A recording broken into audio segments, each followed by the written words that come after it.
Game number 5. Win this one, and we beat Kimo. Lose this one, and all that came before this does not matter. Doesn't matter that we got 2 wins off him. We lost the series. This is all that matters. We've got 2 gods left that we can pick from. We're on the map Bamboo Grove.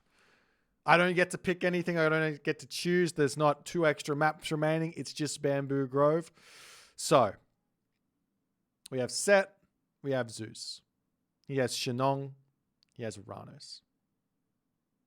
Zeus, fine into both. Set, fine into both. You know me. Set's my love from way back. I haven't played a whole ton of him recently, but it's like riding a bike at this point. We're going in with Set. I don't care if he's Shenong. I don't care if he's Uranus. We're going Set, and we're going to roll it. We're going to put it all on black, and we're just going to try and do some shenanigans and try and take Kimo out. There's no ifs, ands, or buts about it. Don't care what god he's going. We're playing Set. Boom. We're on the map Bamboo Grove, and we're up against Shenong. Yes. I'm happy because I'm not up against Uranus. You know me. I don't like playing against... I think Uranus is really, really good. Even on a map like Bamboo Grove, it's going to be painful. Like, of course, I can set up vision all over the place and I can try and restrict, but it's still going to be a difficult game to win. Against Shenong, Shenong's powerful on this map. Don't get me wrong, but it's less mentally draining to try and take out Shenong than it is to take out Uranus here with Set. I do think Set's got the advantage here against Uranus. I'm not sure about Shenong. I really don't know. I don't have the knowledge at the extreme top level in Egyptian versus Shenong. I've beaten Kimo with Egyptian before. Before China was nerfed, I've beaten him with Ra. I've beaten him with Set against his Chinese. I've lost with Egyptian against his Chinese as well. So I know that things are a little bit funky in this matchup. I got some pathways to victory. I got some definite no-nos that I know not to go for. But we're scouting the map out, seeing exactly what type of Bamboo Grove it is. Because Bamboo Grove can spawn 2 ways. You can either get a back 3,000 gold mine, or you cannot get a back 3,000 gold mine. This map spawns the back 3,000 gold mine. This is really, really good for Shenong. Really good. Basically what it means is Shenong can go for the back town center. If he gets that back town center up, all of a sudden we have ourselves a bit of a difficult game because it's going to be easy for him to secure that 3,000 gold. It's really, really close to the main base. I mean, there's no town center on it, but there's a big fat forest here. There's walls. He can put buildings down and defend it. He's got the great wall or the earth wall. He's got everything that he needs, right? So I'm scouting out. I still haven't seen the gold mine just yet, but regardless, the opening is going to be the same. I'm trying to figure out where everything is. I'm sending my spotted deer of Set over here. I will see this. I see the town center on this side. And there's gold mines here. I want to be making sure he doesn't grab the 4 town centers regardless. As I spot everything there, I see that he's got a sky lantern on this side. We're going to be taking a look over this way. And as soon as we see this gold mine here, we go, okay, it's this type of Bamboo Grove, and we have to be careful. We have to be, if we're going to be playing a 1 versus 2 town center game where he gets this back town center up, we need to ensure that we get the full map scouted. He might have the gold mine here. More than likely, it's on the other side of the town center, but there is a possibility that it's going to be close to that second town center. If it is, it's really, really bad for us, but we've still got some chances with a 1 town center aggro play. And we're going to be advancing here through We're going to be looking to drop a second monument up as we're advancing, maybe? I think? Hello? Second monument? No? I should be putting my second monument up. Maybe I'm a little bit worried because I want to have the... Oh, that's right. Okay, I'm back. I'm back. I get my priests out, not the monument. Why the priest? Okay. I just sort of went out of my body for a second. So we go for a priest here because it's Shenong, and Shenong gets the free myth units out. I don't even know. brain just goes blank there. So instead of going for Wadgets, we're still able to build a couple of Wadgets, but instead of going for Wadgets right off the bat, the second monument right off the bat, we're getting out a couple of extra priests because we want to be denying this town center. And what he can do here is he could potentially get himself a Chillin and his Cheongchi, or 2 Chillins straight away from his god power, like his free god power and everything else. He can get 2 Chillins out if he wants to. So I need to get a couple of priests out, and we need to have an eye on this town center. So I send my spotted deer in. I'm holding on to vision. I don't care what he's doing. I need vision because if he walks over here and snipes my animals, I got to be ready to click vision. I'm actually got 2 animals over here because this matters so much. I got the obelisk on this side, obelisk on this side. I can't get in and get an obelisk onto this. It's fine. I'm going to move back and forth on the very corner here. Put this guy out on the back just in case he comes over and snipes this. I want to move in and just see if he's going for the town center, and then I've got the vision, right?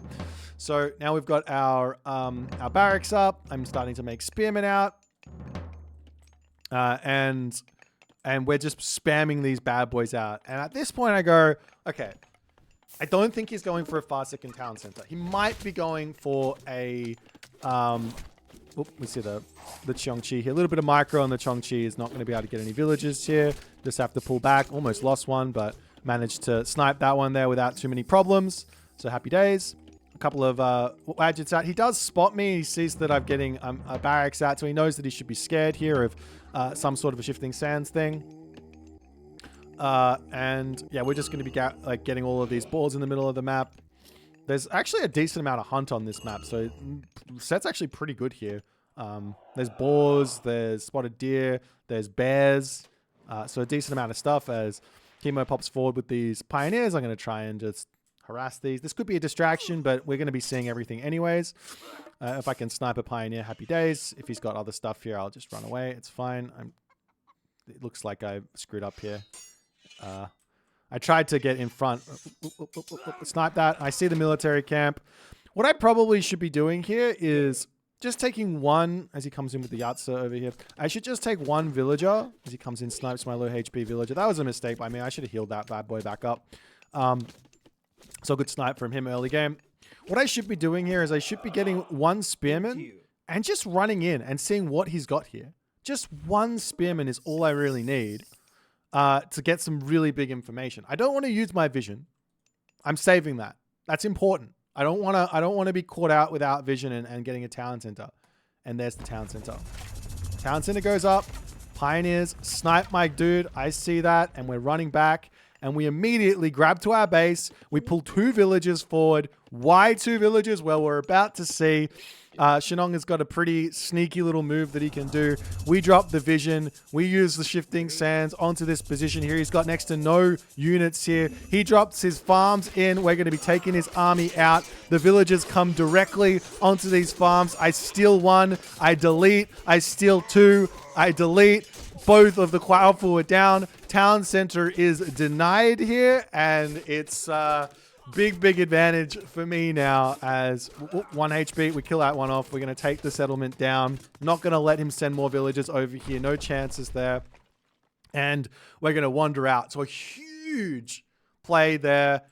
Heart literally racing through that entirety of that moment. That was... Yeah, I've talked about this on stream before in casts, and I said, look, this farm thing is great. It really is. You click the farms, you vanish them, and then all of a sudden you can't stop the town center from going up. I can just take a villager. Any civ can just take a villager forward and do this. If you see your opponent going for this, you can literally just walk a villager across the map and get over there. Yeah, or you can send a villager forward and build like a forward building and be ready for this with anyone. I actually drop a barracks over here because I've got this idea of now I can spam units in onto this wood line. I'm going to break this earth wall, and we need to start moving back around and getting back into a good position here.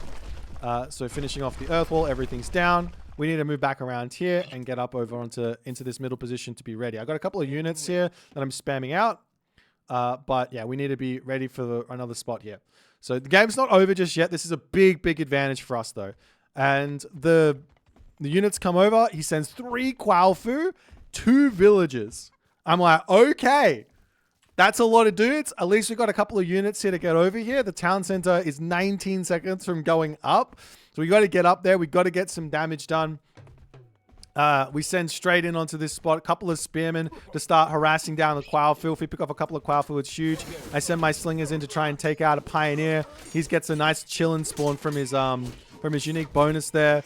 Trying to take out more villagers, not able to do so. Time to pull back. We're going to take some fight over here, but the differential in villages still pretty close, and we don't have to leave this spot here. It's just a town center. We've got so many spearmen. It's 88 military pop to 22. I'm going after the town center. I'm going to take this down, and where he has to fight me, he's actually managing to hit my pharaoh. I try to pull it back. I managed to pull it back out of position for this moment. He's charging in over here.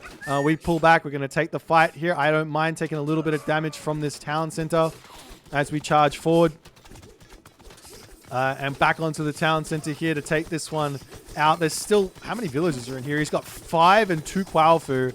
So he pulls out trying to repair, and I can just pull off a couple of units and hit that one. He's sending units back in to target me down yet again. I can turn around. I got these Wadgets to kill off the Dow swordsmen, the slingers to take out the pioneers. My Wadget's still going to be alive here on the back. Town center getting close to falling. A couple of spearmen to pull off to take out the Quailfu, and in that 10 minutes, Kimo taps out, and we win.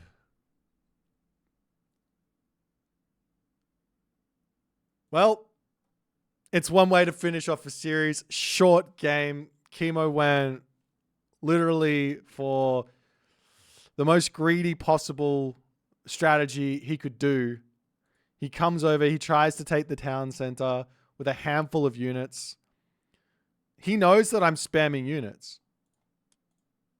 He knows that I am. Like, that's like something that he absolutely knows that I'm doing. He came in with the Chongqi to hit me. He double checked with the Yatsu as well. I think the safer play here. Wait, does he have it? Am I stupid?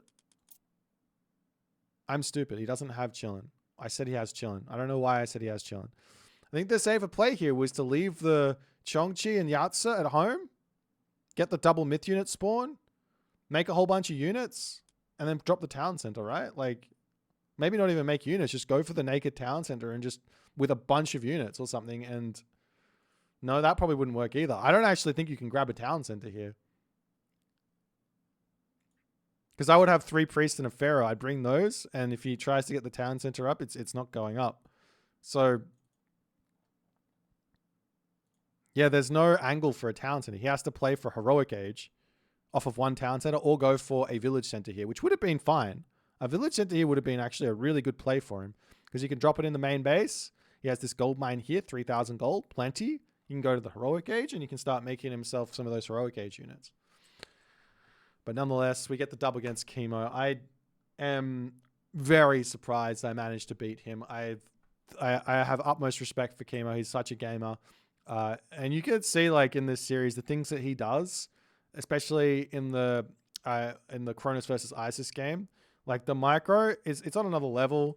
I know that I've got good micro myself, but when I'm playing against someone like Kimo, I don't know, I just shat the bed there in that game, I guess. But we caught him out here. We caught him out with the Ra, and I think we got a good matchup for Fushi, for Freya versus Hades. So in the wins that I got, I feel like I got lucky, to be honest. But anyways, if you guys enjoyed the series, enjoyed these reviews, make sure you leave a comment. I appreciate all you guys' support. We got one more game in the group stages before the playoffs. It's against Chasing the Sun at 12 GMT. Come and check out. I'll be streaming my perspective there. And we'll see you when we see you.